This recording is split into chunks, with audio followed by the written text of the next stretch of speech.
ರಾಘವೇಂದ್ರಾಯ ಸತ್ಯಧರ್ಮರತಾಯ ಚ. ಅದರಲ್ಲೂ ಒಂದೊಂದು ಹೆಣ್ಮಕ್ಳಿಗೆ ಮದುವೆ ಬೇಗ ಆಗಲ್ಲ ಅಥವಾ ಗಂಡು ಮಕ್ಳಿಗೆ ಆಗಲ್ಲ. ಅಂದರೆ ಹೆಣ್ಮಕ್ಳೇ ಜಾಸ್ತಿ ಮಾಡಬೇಕಾಗಿರೋ ಅಂಥದ್ದು. ಯಾಕೆ ಅಂದರೆ ಅವರು ಋತು ಆಗಿರೋ ಅಂಥ ಟೈಮಲ್ಲಿ ಏಜ್ ಅಟೆಂಡ್ ಮಾಡಿದ್ದ ಅಂಥ ವಯಸ್ಸಿಗೆ ಬಂದಂಥ ಟೈಮಲ್ಲಿ ಯಾವುದಾದ್ರೂ ದೋಷ ಇತ್ತು ಅಂದ್ರೂ ಸಹ ಹೊಟ್ಟೆ ನೋವು ಬರುತ್ತೆ ಅಥವಾ ಬ್ಲೀಡಿಂಗ್ ಜಾಸ್ತಿ ಆಗೋಗುತ್ತೆ ಅಥವಾ ಗಿಡಿನೆಸ್ ಇರುತ್ತೆ. ಹೆಣ್ಮಕ್ಳಿಗೆ ಯಾವಾಗಲೂ ನೋಡಿದ್ರೂ ಸುಸ್ತು ತಾನಾಗೆ ಆಟೋಮೆಟಿಕ್ಕಾಗಿ ಆ ಮೆನ್ಸಸ್ ಆಗೋಂಥ ಟೈಮಲ್ಲಿ ಒಂದು ವಾರ ಮುಂಚೆ ಅಥವಾ ಒಂದು ವಾರ ಆದಮೇಲೆ ಈ ಥರ ತುಂಬಾ ಟೆನ್ಷನ್ ಆಗ್ತಾರೆ ಅಥವಾ ಹೊಟ್ಟೆ ನೋವು ಬರ್ತಾ ಇರುತ್ತೆ, ತಲೆ ಸುತ್ತದಂಗೆ ಆಗುತ್ತೆ. ಎಷ್ಟೋ ಹೆಣ್ಮಕ್ಳಿಗೆ ವಾಮಿಟ್ ಎಲ್ಲ ಆಗುತ್ತೆ. ಕಾರಣ ಏನು ಅಂತಂದರೆ ಆ ಮಕ್ಕಳಿಗೆ ಋತು ಆಗಿದ್ದಂಥ ಟೈಮಲ್ಲಿ ಇದ್ದಿದ್ದಂಥ ದೋಷ ಆ ತಾಯಿ ತಂದೆ ಪೂಜೆ ಮಾಡಿರಲ್ಲ. ಖಂಡಿತವಾಗ್ಲೂ ಹಾಗೇನು ಮಾಡಬೇಕು ಅಂತಂದರೆ ಈಗಲೂ ಸಹ ಗೊತ್ತಾದವರು ಹೋಗಿ ಅಶ್ವತ್ಥ ಕಟ್ಟೆಗೆ 9 ಪ್ರದಕ್ಷಿಣೆ ಒಂದು ದಿವಸಕ್ಕೆ ಬೆಳಗಿನ ಜಾವ 5:30 ಒಳಗಡೆ ಸೂರ್ಯ ಉದಯ ಆಗೋಕ್ಕೆ ಮುಂಚೆ ಹೋಗಿ ಕರ್ಕೊಂಡೋಗಿ ಹೆಣ್ಮಕ್ಳನ್ನ ತಲೆಗೆ ಒಂದು ಸ್ವಲ್ಪ ಎಣ್ಣೆ ನೀರು ಸ್ನಾನ ಮಾಡಿಸಿ ಒಂಚೂರು ಹಾಲನ್ನು ಹಾಕಿ ಸ್ನಾನ ಮಾಡಿಸ್ಬಿಟ್ಟು ತಲೆಗೆ ಹೆಣ್ಮಕ್ಳಿಗೆ ಒದ್ದೆ ತಲೆನ ಟವಲಲ್ಲೇ ಕಟ್ಟಿರಬೇಕು. ಅದು ವೈಟ್ ಟವಲಲ್ಲೇ ತಲೆನ ಕಟ್ಟಬೇಕು. ಕಟ್ಬಿಟ್ಟು ಆ ಪ್ರದಕ್ಷಿಣೆ ಬರೋ ಅಂಥದ್ದು. ಯಾಕೆ ವೈಟ್ ಟವಲ್ ತಲೆಗೆ ಕಟ್ಟಬೇಕು ಅಂತ ಅಂದರೆ ಆ ದೋಷ ಬಂದಿದ್ದಂಥ ಮೃತ್ಯು ದೋಷ ಟವಲಿಂದ ಹೋಗುತ್ತೆ. ಹಾಗಾಗಿ ಪ್ರದಕ್ಷಿಣೆ ಮಾಡೋ ಅಂಥ ಸಮಯದಲ್ಲಿ ಖಂಡಿತವಾಗ್ಲೂ 9 ಪ್ರದಕ್ಷಿಣೆ ಹಾಕುವಾಗಲೇ ಆ ಮಗಿಗೆ ಏನಿರುತ್ತೋ ಅದೆಲ್ಲ ದೋಷನೂ ಪರಿಹಾರ ಆಗ್ತಾ ಇರುತ್ತೆ. ಕರೆಕ್ಟಾಗಿ 3 ದಿವಸ ಮಾಡಿಸಿ ಸಾಕು. 9 ದಿವಸ ಯಾಕೆ ಹೇಳ್ತೀನಿ ಅಂದರೆ 3 ದಿವಸ ತಲೆಗೆ ಸ್ನಾನ ಮಾಡಿದ್ರೆ ಸಾಕು. ಆರೋಗ್ಯ ತೊಂದರೆ ಇದ್ದರೆ ತಾಯಾಗಿರೋರು ಮಾಡಬೇಕು. ತಾಯಾಗಿರೋರು ತಲೆಗೆ ಸ್ನಾನ ಮಾಡಬೇಕು. ಆರೋಗ್ಯ ತೊಂದರೆ ಇರೋ ಅಂಥ ಹೆಣ್ಮಕ್ಳು ಮೈ ಮಾತ್ರ ಮಾಡಿಕೊಂಡ್ರೆ ಸಾಕು. ಯಾಕೆ ಅಂತ ಅಂದರೆ ಒಬ್ಬೊಬ್ರಿಗೆ ವೀಸಿಂಗ್ ಇರುತ್ತೆ, ಮಾರ್ನಿಂಗ್ ಟೈಮಲ್ಲಿ ಪ್ರಾಬ್ಲಮ್ ಆಗಿಬಿಡುತ್ತೆ. ಅದರಿಂದ ತಾಯಿ ಆಗಿರೋರು ತನ್ನ ಮಗಳಿಗೋಸ್ಕರ ತಾಯಿ ಮುಂದೆ ಪ್ರದಕ್ಷಿಣೆ ಮಾಡ್ತಾ ಇರೋಂಥದ್ದು, ಮಗಳಾಗಿರೋರು ಹಿಂದೆಗಡೆ ಪ್ರದಕ್ಷಿಣೆ ಮಾಡ್ತಾ ಹೋಗ್ತಾ ಇರೋಂಥದ್ದು ತಾಯಿ ಹಿಂದ್ಗಡೆ. ಇದು 3 ದಿವಸ ಮಾಡಿದ್ರೆ ಸಾಕು. ಖಂಡಿತವಾಗ್ಲೂ ಅದರಿಂದ ಫಲ ಪಡ್ಕೋಬೋದು. ಹೇಗೆ ಅಂತ ಅಂದರೆ ಅದರಲ್ಲಿ ಊರಿರೋ ಅಂತ ಒಂದೊಂದು ಬೇರಿದೆ ನೋಡಿ. ಆ ಮರದಲ್ಲಿ ವೃಕ್ಷದಲ್ಲಿ ಒಂದೊಂದು ಜಾಗದಲ್ಲಿ ಅಶ್ವತ್ಥ ಕಟ್ಟೆಯಲ್ಲಿ ಆಲದ ಮರ ಇರುತ್ತೆ, ಒಂದು ಹರಳಿ ಮರ ಇರುತ್ತೆ, ಬೇವಿನ ಮರ ಇರುತ್ತೆ. ಒಂದೊಂದು ಜಾಗದಲ್ಲಿ ಹಲಸಿನ ಮರ ಇರುತ್ತೆ, ಬೇವಿನ ಮರ ಇರುತ್ತೆ, ಆಲದ ಮರ ಇರುತ್ತೆ. ಈ ರೀತಿ ಯಾವುದಾಗಿದ್ರೂ ತುಳಸಿ ಗಿಡನೂ ಸಹ ಇರುತ್ತೆ. ಈ ಥರ ಇದ್ದಂಥ ಜಾಗದಲ್ಲಿ ಒಂದೊಂದು ಮರದಲ್ಲಿರೋಂಥ ಬೇರೂ ಒಂದೊಂದು ಮಹಾಮುನಿವರುಗಳ ಆಶೀರ್ವಾದ ಇರುತ್ತೆ. ಅದಕ್ಕೆ ಹೇಳೋದು ಎಲ್ಲೇ ವೃಕ್ಷ ಇದ್ರೂ ಪ್ರದಕ್ಷಿಣೆ ಮಾಡ್ದಿರ ವಾಪಸ್ ಬರಬೇಡಿ ಅಂತ ಹೇಳ್ತಾರೆ. ಆ ವೃಕ್ಷವನ್ನು ಪ್ರದಕ್ಷಿಣೆ ಮಾಡುವಾಗ ವರ್ಷ ಕಾಲನೂ ಅವ್ರಿಗೆ ಶಕ್ತಿ ಸಿಗ್ತಾನೆ ಇರುತ್ತಂತೆ ಶಿವನಿಂದ. ಆ ಶಿವನಿಂದ ಪಡ್ಕೊಂಡಿರೋ ಅಂಥ ಮಹಾಮುನಿವರುಗಳು ಆಶೀರ್ವಾದ ನಮಗೆ ಸಿಗುತ್ತಂತೆ. ಅದಕ್ಕೆ ಹಾಗಾಗಿ ವೃಕ್ಷವನ್ನು ಪ್ರದಕ್ಷಿಣೆ ಮಾಡೋ ಅಂಥ ಟೈಮಲ್ಲಿ ನಮಗೆ ಖಂಡಿತ ಬೇಕಾದಷ್ಟು ಆರೋಗ್ಯ ಭಾಗ್ಯ ಸಿಗುತ್ತೆ. ಅದೇ ರೀತಿ ಅಲ್ಲಿರೋಂಥ ನಾಗರಕಲ್ಲಿಗಾಗಲಿ ಗಣೇಶನಿಗಾಗಲಿ ನೀರು ಇದು 3 ಚೊಂಬು ನೀರು ಇದು ಸ್ವಾಮಿನ ಅಲಂಕಾರ ಎಲ್ಲನೂ ಅಲಂಕಾರದಿಂದ ಅರಿಶಿನ ಹಚ್ಚಿ ಅಲಂಕಾರ ಮಾಡಬೇಕು. ಫುಲ್ ಅರಿಶಿನದಲ್ಲೇ ಅಲಂಕಾರ ಮಾಡಿ ಕುಂಕುಮ ಇಟ್ಟು ಯಾವುದು ಹೂನ ನೀವು ತಗೊಂಡೋಗಿರ್ತೀರೋ ಆ ಹೂನ ಹಾಕಿ ತೆಂಗಿನಕಾಯಿ ಒಡೆದು ಒಂದೇ ತೆಂಗಿನಕಾಯಿ ತೊಗೊಂಡೋಗ್ಬೇಕು. ತೆಂಗಿನಕಾಯಿ ಒಡೆದು ಹಣ್ಣು ಹಂಪಲೆಲ್ಲ ಇಟ್ಟು ಪೂಜೆ ಮಾಡಿ ಏನೇನು ಮನೆಗೆ ತರಬಾರ್ದು. ಅಲ್ಲಿರೋ ಅಂಥವ್ರಿಗೆ ಹಂಚ್ಬಿಟ್ಟು ಆ ಚೊಂಬನ್ನ ತಂದು ದಬ್ಬಾಕಿಡಬೇಕು. ಯಾಕೆ ದಬ್ಬಾಕಬೇಕು ಅಂದರೆ ಆ ದೋಷ ಪರಿಹಾರ ಆಗ್ತಾ ಇದೆ ಅಂತ ಅರ್ಥ. ಕೈಕಾಲು ಮುಖ ತೊಳ್ಕೊಂಡು ಒಳಗಡೆ ಬರೋ ಅಂಥದ್ದು ನೋಡಿ. ಒಂದೊಂದು ವಿಷಯನೂ ಆ ಭಗವಂತ ಆಗಿನ ಕಾಲದಿಂದ ಮಾಡ್ಕೊಬಂದ್ಬಿಟ್ಟಿದ್ದಾರೆ ದೊಡ್ಡವರು. ಎಷ್ಟು ನಮಗೆಲ್ಲ ಒಳ್ಳೆಯದನ್ನ ಹೇಳ್ಕೊಟ್ಟು ಹೋಗಿದ್ದಾರೆ ಅಂದರೆ ಹೇಳೋಕ್ಕೆ ಸಾಧ್ಯನೇ ಇಲ್ಲ. ಆ ಮಾತಾಪಿತ ಗುರು ದೇವೋ ಭವ ಅನ್ನೋರಿಗೆ ಕೋಟಿ ನಮನ ಹೇಳ್ತಾಯಿದ್ರು ಸಾಲಲ್ಲ. ಯಾಕೆಂದರೆ ಅಷ್ಟು ವಿದ್ಯೆಗಳ್ನ ಕಲಿಸ್ಬಿಟ್ಟು ಹೋಗಿದ್ದಾರೆ ನೋಡಿ. ರಾಮ ಬಾಣದ ಥರ ಇದೆಲ್ಲನೂ. ಆ ರಾಮ ಬಾಣಕ್ಕೆ ಏನು ಶಕ್ತಿ ಇದೆಯೋ ಅಷ್ಟು ಶಕ್ತಿಗಳಿದೆ ಮುಂದಿನ ಕಾಲದಲ್ಲಿ ಇರೋರೆಲ್ಲ ಮಾಡಿಕೊಟ್ಟು ಹೋಗಿರೋ ಅಂಥದ್ದು. ಅದನ್ನು ಮರಿಲೇಬಾರ್ದು. ಅದಕ್ಕೋಸ್ಕರನೇ ಹೇಳೋದು ಅಶ್ವತ್ಥ ಕಟ್ಟೆನ ನಾವು ಪ್ರದಕ್ಷಿಣೆ ಮಾಡಬೇಕು ಅನ್ನೋಂಥದ್ದು. ಧನುರ್ಮಾಸ ಮಾತ್ರ ಅಲ್ಲ, ಯಾವಾಗ ಬೇಕಾದರೂ ಮಾಡ್ಬೋದು. ಧನುರ್ಮಾಸದಲ್ಲಿ ಶ್ರೇಷ್ಠ. ಆದರೆ ದಿನನಿತ್ಯ ಮಾಡೋ ಅಂಥದ್ದು ನಮ್ಮ ಆರೋಗ್ಯ ಸಮಸ್ಯೆ ಇರೋರು ಇದನ್ನು ಮಾಡ್ಬೋದು. ಯೂಟ್ರಸಲ್ಲಿ ಗಟ್ಟಿ ಇದೆ, ನನಗೆ ಆಪ್ರೇಷನ್ ಮಾಡಬೇಕು ಅಂತ ಹೇಳಿದ್ದಾರೆ ಡಾಕ್ಟ್ರು ಅಂದ್ರೂ ಈ ರೀತಿ ಮಾಡುವಾಗ 9 ದಿನ ಮಾಡಿ ಖಂಡಿತ ಅದರಿಂದ ಸಹ ನೀವು ಸ್ವಲ್ಪ ಚೇತರಿಸ್ಕೊಳ್ಳೋಕ್ಕೆ ಸಾಧ್ಯ ಇದೆ. ಆಪ್ರೇಷನ್ ಅನ್ನೋದಕ್ಕಿಂತ ಮೆಡಿಷನಲ್ಲಿ ಸರಿ ಮಾಡ್ತೀವಿ ಅಂತ ಡಾಕ್ಟರ್ಸ್ ಹೇಳ್ತಾರೆ. ಅದಕ್ಕೋಸ್ಕರ ಅದು ಬೇರೆ ರೀತಿ ಕ್ರಿಯೇಟ್ ಆಗ್ತಾ ಇದೆ, ಕ್ಯಾನ್ಸರ್ಗೆ ಹೋಗ್ಬಿಟ್ಟಿದೆ, ಬಯೋಪ್ಸಿ ಮಾಡಿದ್ದಾರೆ, ಈ ಥರ ಇತ್ತು ಅಂದರೆ ಖಂಡಿತವಾಗಿ ಸರಿ ಆಗಲ್ಲ. ಸ್ವಲ್ಪ ಸ್ಟಾರ್ಟಿಂಗಲ್ಲೇ ಇದೆ ಅಂತ ಅಂದರೆ ನೀವು ಸರಿಪಡಿಸ್ಕೋಬೋದು. ಭಗವಂತ ಗುರುರಾಯರ ಅನುಗ್ರಹ ಆಶೀರ್ವಾದ ಸದಾಕಾಲ ಇರಲಿ ಎಲ್ರಿಗೂ ಅಂತ ನಾನು ಸಂಕಲ್ಪ ಮಾಡ್ತೀನಿ. ಗುರುವೇ ಶರಣಂ. ವೀಕ್ಷಕರೇ, ಪ್ರತಿಯೊಂದು ಕಷ್ಟ, ಪ್ರತಿಯೊಂದು ಸಮಸ್ಯೆಗೂ ಸಹ ನಿಮಗಿರುವಂತಹ ಒಂದು ನೇರವಾದಂತಹ ಪರಿಹಾರ ಅಂತ ಅಂದರೆ ನಿಮ್ಮ ಸ್ಕ್ರೀನ್ ಮೇಲೆ ಡಿಸ್ಪ್ಲೇ ಆಗ್ತಿರುವಂತಹ ನಂಬರ್.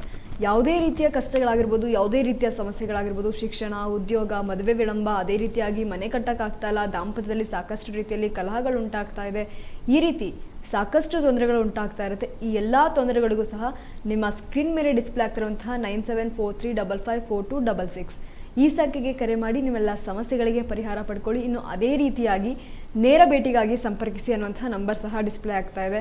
ಆ ನಂಬರ್ಗೂ ಸಹ ನೀವು ಕರೆ ಮಾಡ್ಬೋದು. ಆಗ ಗುರುಮಾತಾ ಅವರು ನೇರವಾಗಿ ನಿಮ್ಮೆಲ್ಲ ಪ್ರಶ್ನೆಗಳಿಗೆ ಉತ್ತರವನ್ನು ಕೊಡ್ತಾ ಹೋಗ್ತಾರೆ. ತಪ್ಪದೇ ಕರೆ ಮಾಡಿ ನಿಮ್ಮೆಲ್ಲ ಸಮಸ್ಯೆಗಳಿಗೆ ಪರಿಹಾರ ಪಡ್ಕೊಳ್ಳಿ.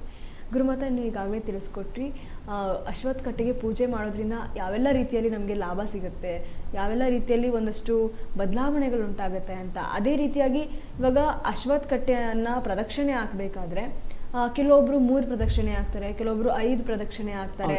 ಅದೇ ರೀತಿಯಾಗಿ ನಾವು ಎಷ್ಟು ಪ್ರದಕ್ಷಿಣೆಯನ್ನು ಹಾಕಿದ್ರೆ ಯಾವೆಲ್ಲ ರೀತಿಯಲ್ಲಿ ಉಪಯೋಗ ಆಗುತ್ತೆ, ಅಂದರೆ ಯಾವ ಕಾರಣಕ್ಕೆ ನಾವು ಎಷ್ಟು ಪ್ರದಕ್ಷಿಣೆ ಹಾಕ್ಬೋದು? ಖಂಡಿತ. ನೋಡಿ, ಈಗ ನಾವು 3 ಪ್ರದಕ್ಷಿಣೆ ಹಾಕ್ತೀವಿ. 3 ಪ್ರದಕ್ಷಿಣೆ ಹಾಕಿದ್ರೆ ಏನು ಅಂತ ಅಂದರೆ, ಇವಾಗ ಲಕ್ಷ್ಮೀ ಸರಸ್ವತಿ ದುರ್ಗಾದೇವಿ ಅಂತೀವಿ, ಬ್ರಹ್ಮ ವಿಷ್ಣು ಮಹೇಶ್ವರ ಅಂತೀವಿ. 9 ಪ್ರದಕ್ಷಿಣೆ 5 ಪ್ರದಕ್ಷಿಣೆ ಹಾಕೋದ್ರಿಂದ ಪಂಚಭೂತಕ್ಕೆ ಅಂತ ಹೇಳ್ತೀವಿ. 6 ಪ್ರದಕ್ಷಿಣೆ ಮಾಡೋ ಅಂಥದ್ದು ಶಾರು ಮುರುಗನಿಗೆ 6 ಅವತಾರ ಮಹಾಮೂರ್ತಿ, 6 ಪ್ರದಕ್ಷಿಣೆ. ಅದೇ ರೀತಿ 7 ಅಂದರೆ ಸಪ್ತ ಋಷಿಗಳಿಗೋಸ್ಕರ, 8 ಅಂದರೆ ಅಷ್ಟಲಕ್ಷ್ಮಿಗೋಸ್ಕರ, 9 ಅನ್ನೋದು ನವಗ್ರಹಕ್ಕೋಸ್ಕರ, 10 ಅನ್ನೋದು ದಶಾವತಾರ ಮಹಾಪ್ರಭುಗೆ, 12 ಅನ್ನೋದು ರಾಘವೇಂದ್ರ ಸ್ವಾಮಿಯ ಅವತಾರಕ್ಕೆ. ಹೀಗೆ ಹೋಗ್ತಾ ಹೋಗ್ತಾ ಹೇಳ್ತಾ ಹೋಗ್ಬೋದು. ನಮ್ಮಲ್ಲಿ ಏನು ಸಂಖ್ಯೆ ನಾವು ಇಟ್ಕೊಂಡಿರ್ತೀವಿ ಅದನ್ನು ಮಾಡಿದ್ರೆ ಸಾಕು. ಹಾಗೆ 3 ಪ್ರದಕ್ಷಿಣೆ ಬರೋದ್ರಿಂದ ಏನು ಪ್ರಯೋಜನ? 3 ಪ್ರದಕ್ಷಿಣೆ ಬರೋದ್ರಿಂದ ಫಸ್ಟ್ ಆರೋಗ್ಯ ಭಾಗ್ಯ ಸಿಗುತ್ತೆ. 4 ಹಾಕಬಾರ್ದು, ಖಂಡಿತವಾಗ್ಲೂ 5 ಪ್ರದಕ್ಷಿಣೆನೇ ಹಾಕಬೇಕು. 5 ಪ್ರದಕ್ಷಿಣೆ ಮಾಡೋದ್ರಿಂದ ಏನು ಅಂತ ಅಂದರೆ, ಅಂಗಾಂಗದಲ್ಲೂ ಇರೋ ಅಂಥದ್ದು ಎಂಥ ಬಾಧೆಗಳೇ ಆಗಿರಲಿ, ಖಂಡಿತವಾಗ್ಲೂ ಆ ವೃಕ್ಷದಿಂದ ನಾವು ಪಡ್ಕೊಳ್ಳೋ ಅಂಥ ಗಾಳಿ ಆಗಲಿ, ಆ ವೃಕ್ಷನ ಪ್ರದಕ್ಷಿಣೆ ಮಾಡೋ ಅಂಥದ್ದಾಗಲಿ. ಯಾಕೆ ಅಂದರೆ ಪ್ರಪಂಚದಲ್ಲಿ ವೃಕ್ಷನ ಪ್ರದಕ್ಷಿಣೆ ಮಾಡಬೇಕು ಅಂತ ಹೇಳಿದ್ದಾರೆ. ಯಾಕೆ ಅಂದರೆ ವೃಕ್ಷ ಬಂದಿದ್ದು ಎಲ್ಲಿಂದ ಅಂತ ಅಂದರೆ ವೈಕುಂಠದಿಂದ ಬಂದಿದ್ದಂಥ ವೃಕ್ಷ ಅಂತ ಹೇಳ್ತೀವಿ ನಾವು. ಅಶ್ವತ್ಥ ಕಟ್ಟೆಲಿರೋ ಅಂಥ ವೃಕ್ಷನ ವೈಕುಂಠದಿಂದ ಬಂದಂಥ ವೃಕ್ಷ. ಅದನ್ನು ಪ್ರದಕ್ಷಿಣೆ ಮಾಡುವಾಗ ವೈಕುಂಠನಲ್ಲಿ ನಾರಾಯಣನಿಗೆ ಏನು ಶಕ್ತಿ ಇತ್ತೋ ಅದೇ ಶಕ್ತಿ ಆ ಪ್ರದಕ್ಷಿಣೆ ಮಾಡುವಾಗ ಬಲ ಸಿಗುತ್ತೆ ಅಂತ ಹೇಳ್ತಾರೆ. ನೋಡಿ, ಅದಕ್ಕೆ ಹೇಳೋದು, ವೃಕ್ಷ ಆಗಿದ್ದು ತಾನಾಗಿ ಪ್ರಪಂಚದಲ್ಲಿ ತಾನಾಗೆ ಹುಟ್ಟಲಿಲ್ಲ. ಆ ಭಗವಂತ ಅಲ್ಲಿಂದ ಎಲ್ಲಿ ವೈಕುಂಠದಿಂದ ತಂದಂಥ ಆ ಬೀಜನ ಬಿತ್ತನೆ ಮಾಡಿದ್ದಾರೆ. ಹಾಗಾಗಿ ಇಲ್ಲಿ ಬಿತ್ತನೆ ಮಾಡಿದ ಮೇಲೇ ಆ ವೃಕ್ಷ ಆಗಿದ್ದಂಥದ್ದು. ಅದಕ್ಕೆ ಹೇಳೋದು, ಯಾವಾಗಲೂ ಆ ವೈಕುಂಠದಿಂದ ಬಂದಂಥ ವೃಕ್ಷದ ಕೆಳಗಡೆ ನಾವು ಪ್ರದಕ್ಷಿಣೆ ಮಾಡುವಾಗ ಆ ನಾರಾಯಣನ ಆಶೀರ್ವಾದ ಶಾಶ್ವತವಾಗಿ ಸಿಗುತ್ತೆ. ಅದೇ ರೀತಿ ಬೇವಿನ ಮರ, ಹಲಸಿನ ಮರ, ಆಲದ ಮರ, ಇತರ ಅರಳಿ ಮರ ಎಲ್ಲನೂ ಇರ್ತವೆ. ಎಲ್ಲದರಲ್ಲೂ ಸಹ ಮಹಾಮುನಿವರುಗಳ ಆಶೀರ್ವಾದ ಇರುತ್ತೆ. ಒಂದೊಂದು ಎಲೆ ತೊಗೊಂಡು ನೋಡಿ, ಒಂದು ಅರಳಿ ಎಲೆ ತೊಗೊಂಡ್ಬಿಟ್ಟು ಕೈಯಲ್ಲಿ ಇಟ್ಕೊಂಡು ನೋಡಿ, ಗಣಪತಿ ರೂಪದಲ್ಲೇ ಇರುತ್ತೆ. ಒಂದೊಂದು ಎಲೆ ತೊಗೊಂಡು ನೋಡುವಾಗ ಹಚ್ಚ ಹಸಲು ಹಾಗೇ ಇರುತ್ತೆ, ಗಣೇಶನ ಥರನೇ ಇರುತ್ತೆ. ಕಾರಣ ಏನು ಅಂತಂದರೆ ಬೇವಿನ ಮರ. ನೀವು ಪ್ರದಕ್ಷಿಣೆ ಮಾಡಿಬಿಟ್ಟು ಅಲ್ಲಿ ಸಿಗೋ ಅಂಥ ಒಂದು ಬೇವಿನ ಎಲೆ ತಿನ್ನುವಾಗ್ಲೂ ಸಹ ಆ ಸಾರು ಒಳಗಡೆ ಹೋಗುವಾಗಲೇ ಎಲ್ಲೆಲ್ಲಿ ನಮ್ಮ ಕೊರಳಲ್ಲಿ ಬಾಧೆ ಇದೆಯೋ, ಏನೇನು ಬೇಡವಾಗಿದ್ದಿದ್ದೆಲ್ಲ ಹೊಟ್ಟೆ ಒಳಗಡೆ ಇದೆಯೋ ಅದೆಲ್ಲನೂ ಸಹ ಜೀರ್ಣ ಆಗುತ್ತೆ. ಬೇವಿನ ಎಣ್ಣೆಗಾಗಲಿ, ಬೇವಿನ ಬೀಜಕ್ಕಾಗಲಿ, ಬೇವಿನ ಎಲೆಗಾಗಲಿ ಅಷ್ಟು ಶ್ರೇಷ್ಠತೆ. ಆ ತಾಯಿ ಆದಿಶಕ್ತಿ ಶಿವ ಸತಿದೇವಿ ಆದ ಆದಿಶಕ್ತಿ ಪಾರ್ವತ ಸ್ವರೂಪಿಣಿಯ ಶಕ್ತಿ ಅದರಲ್ಲೇ ಇದೆ. ಅದಕ್ಕೆ ಬೇವಿನ ಮರದಲ್ಲಿ ಸಹ ಯಾವಾಗ ಬೇಕಾದರೂ ಬೇವಿನ ಮರದಲ್ಲಿರೋ ಅಂಥ ಎಲೆಗಳ್ನ ಬಿಡಿಸ್ಬಾರ್ದು. ಅದೇ ರೀತಿ ಟಕ್ಕಂತ ಬೇವಿನ ಮರಕ್ಕೆ ಹತ್ತಲೂಬಾರ್ದು. ಯಾವಾಗ ಬೇಕಾದರೂ ಹತ್ತಬಾರ್ದು, ಯಾವಾಗ ಬೇಕಾದ್ರೂ ಕಿತ್ತಾಕಬಾರ್ದು ಆ ಎಲೆಗಳ್ನ. ಯಾಕೆ ಅಂದರೆ ಆ ದೇವಿ ವಾಸಸ್ಥಾನ ಅಂತಲೂ ಹೇಳ್ತಾರೆ, ಶಾಪ ಬೀಳುತ್ತೆ.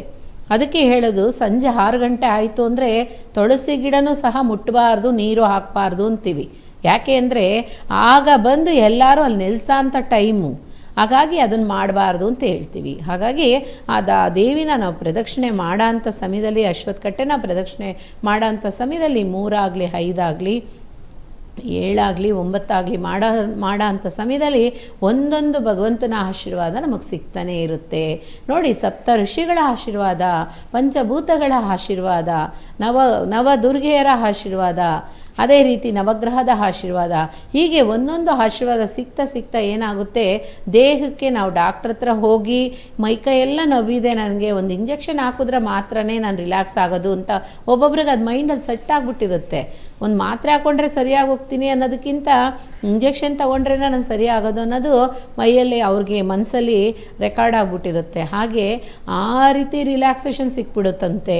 ಅದಕ್ಕೆ ಹೇಳೋದು, ಒಂದು ಪೇಯ್ನ್ ಕಿಲ್ಲರ್ ತೊಗೊಂಡ್ರೆ ನಾವು ಹೆಂಗೆ ಟಕ್ಕಂತ ಎದ್ದು ಕೆಲಸಗಳು ಮಾಡ್ತೀವೋ, ಮೈಕೈ ನೋವಲ್ಲಿ ಎಲ್ಲ ಹೋದ್ಮೇಲೆ ಆಗ ರಿಲ್ಯಾಕ್ಸ್ ಆಗ್ತೀವೋ ಅಷ್ಟೇ ರಿಲ್ಯಾಕ್ಸೇಷನ್ ಅಲ್ಲಿ ಸಿಗುತ್ತೆ. ಅದಕ್ಕೆ ಹೇಳೋದು, ಅಶ್ವತ್ಥಕಟ್ಟೆನ ತಿಂಗಳಿಗೊಮ್ಮೆ ಆದರೂ ಹೋಗಿ ದರ್ಶನ ಮಾಡಿ, ಪ್ರದಕ್ಷಿಣೆ ಮಾಡಿ, ಶಿವನಿಗೊಂದು ಅಭಿಷೇಕಕ್ಕೆ ಕೊಡಿ. ನಾವು ಜಾಸ್ತಿ ಏನು ಕೊಡಬೇಕಾಗಿರೋದಿಲ್ಲ, ಆ ಭಗವಂತ ನಮ್ಮ ಹತ್ರ ಏನು ಕೇಳೋದು ಇಲ್ಲ. ನಮಗೆ ಬೇಕಾಗಿರೋದನ್ನು ಪಡ್ಕೊಂಬರ್ಬೋದು. ಏನು ಬೇಕಾಗಿರೋದನ್ನು, ನಮ್ಮಲ್ಲಿರೋ ಅಂಥದ್ದು ಏನೇನು ಕೆಟ್ಟ ಶಕ್ತಿ ಇದೆಯೋ ಅದೆಲ್ಲ ಭಗವಂತನಿಗೆ ಸಂಕಲ್ಪವಾಗಿ ತಗೋತಾರೆ. ಭಗವಂತನ ಸಂಕಲ್ಪ ನಮಗೆ ಮಾಡಿಕೊಡ್ತಾರೆ. ಆ ಭಗವಂತ ಕೊಡೋ ಅಂಥ ಟೈಮಲ್ಲಿ ಯಾರ ಕಣ್ಣಿಗೂ ಕಾಣಿಸೋದಿಲ್ಲ. ಅದಕ್ಕೆ ಹೇಳೋದು, ಆದರೆ 9 ಪ್ರದಕ್ಷಿಣೆ ಮಾಡೋ ಅಂಥದ್ದು ಭಾರಿ ಒಳ್ಳೆಯದು. ಯಾಕೆ ಅಂದರೆ ಆ ನವಗ್ರಹದಲ್ಲಿರೋ ಅಂಥ ಎಲ್ಲರ ಆಶೀರ್ವಾದ ನಮಗೆ ಸಿಕ್ತು ಅಂದರೆ ಖಂಡಿತ ಶನೇಶ್ವರನಿಂದನೂ ಸಹ ಹೊರಗಡೆ ಬರ್ಬೋದು. ಅದಕ್ಕೆ ಹೇಳೋದು ನೋಡಿ, ನಾನು ತಿಳಿಸ್ಕೊಟ್ಟಿದ್ದೆ ಶನಿಮಹಾತ್ಮ ಸ್ವಾಮಿ ದಿವಸ ಏನೋ ಅಮಾವಾಸ್ಯೆ ದಿವಸ ಈ ಥರ ಇರುತ್ತೆ ಅಂತ. ಅದ್ರ ಬಗ್ಗೆ ಇನ್ನೂ ತಿಳ್ಕೊಳಕ್ಕೆ ಹೋದರೆ ಅನುರಾಧ ನಕ್ಷತ್ರ ಏನಕ್ಕೋಸ್ಕರ ಬಂತು, ಯಾವ ರೀತಿ ಬಂತು, ಅನುರಾಧ ನಕ್ಷತ್ರಕ್ಕೆ ಏನಿದೆ ಪವರು ಎಲ್ಲನೂ ತಿಳಿಸ್ತಾ ಹೋಗ್ಬೋದು. ಆದರೆ ನಮಗೆ ಸಮಯ ಸಾಲೋದಿಲ್ಲ. ಒಂದೊಂದು ಇವತ್ತು ಸೋಮವಾರ ಅನ್ನುವಾಗ ನಮ್ಮ ಶಿವನಿಗೋಸ್ಕರನೇ ಆಗಿದ್ದಂಥ ದಿನ ಇವತ್ತು. ಅದಕ್ಕೋಸ್ಕರನೇ ಎಲ್ಲ ದೇವತೆಗಳಿಗೂ ಎಲ್ಲ ದಿನವೂ ಪೂಜೆ ಮಾಡ್ಬೋದು, ಇವತ್ತೇ ಮಾಡಬೇಕು ಅನ್ನೋಂಥದ್ದೇನಿಲ್ಲ. ಆದ್ರೇನು ಆ ಭಗವಂತನಿಗೆ ಅನ್ನೋದು ಒಂದು ದಿನ ಮುಖ್ಯವಾಗಿದ್ದಂಥ ದಿನ ಇರುತ್ತಲ್ಲ, ಆವತ್ತಿನ ದಿವಸ ಆ ದೇವ್ರಿಗಂತಲೇ ಪೂಜೆ ಮಾಡಿದ್ರೇ ಅದು ಶ್ರೇಷ್ಠ ಅನ್ನೋದು ಆಗಿನ ಕಾಲದಿಂದ ಈಗಿನ ಕಾಲವರೆಗೂ ಬಂದಿರೋ ಅಂಥದ್ದು. ಅದನ್ನು ನಾವು ಬಿಡಬಾರ್ದು ಖಂಡಿತವಾಗ್ಲಿ. ನೋಡಿ, ಜಾಸ್ತಿ ಮಾಡೋದಕ್ಕಿಂತ ಸ್ವಲ್ಪ ಮಾಡಿದ್ರೆ ಸಾಕು, ಅದರಲ್ಲೇ ನಮಗೆ ಶ್ರೇಷ್ಠತೆ ಸಿಗುತ್ತೆ. ಖಂಡಿತ ಮಾಡಿ, ಒಳ್ಳೆಯದಾಗಲಿ. ನಿಮ್ಮಿಂದ 3 ಪ್ರದಕ್ಷಿಣೆ ಮಾತ್ರನೇ ಹಾಕೋಕ್ಕೆ ಸಾಧ್ಯ ಅಂದರೆ ಹಾಕಿ. ಆರೋಗ್ಯದಲ್ಲಿ ಏರುಪೇರು ಇರೋಂಥವ್ರು ಒಂದೇ ಪ್ರದಕ್ಷಿಣೆ ಸಾಕು. ತುಂಬಾ ನನ್ನ ಕೈಲಿ ಆಗ್ತಾಯಿಲ್ಲ, ಹೆಜ್ಜೆ ಇಡೋಕ್ಕೆ ಆಗ್ತಾಯಿಲ್ಲ ಅನ್ನೋರು ಖಂಡಿತವಾಗ್ಲೂ ಕಷ್ಟಪಡಬೇಡಿ. ಕೆಳಗಡೆ ನಿಂತು ನೀವು ನಮಸ್ಕಾರ ಮಾಡಿದ್ರೇ ಸಾಕು, ಖಂಡಿತ ಒಳ್ಳೆಯದಾಗುತ್ತೆ. ನನ್ನ ಕೈಲಿ ಆಗುತ್ತೆ ಅನ್ನೋರು ಮಾತ್ರ ನೀವು ಪ್ರಯತ್ನ ಪಡ್ಬೋದು. ಒಳ್ಳೆಯದಾಗಲಿ. ಗುರುವೇ ಶರಣಂ. ರಾಘವೇಂದ್ರಾಯ ಸತ್ಯಧರ್ಮರತಾಯ ಚ